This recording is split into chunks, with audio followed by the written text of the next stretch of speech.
అన్ని జన్మలలోకి ఉత్కృష్టమైనటువంటి జన్మ మానవ జన్మ.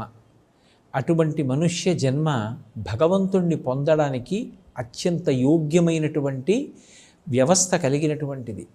అందుకే ఆ మనుష్యుడు ఉపాసన చేసి భగవంతుణ్ణి పొందడానికి వీలుగా ఋషులు కాలాన్ని విభాగం చేశారు.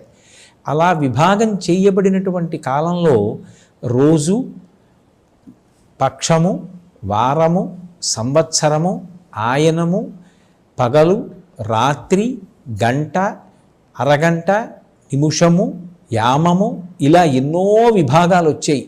ఇన్ని విభాగాలలో సంవత్సరము ఒక ప్రధానమైనటువంటి ప్రమాణం.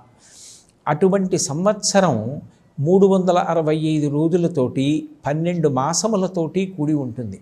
మనకి చైత్రమాసంలో శుక్లపక్షంలో వచ్చేటటువంటి మొట్టమొదటి తిథి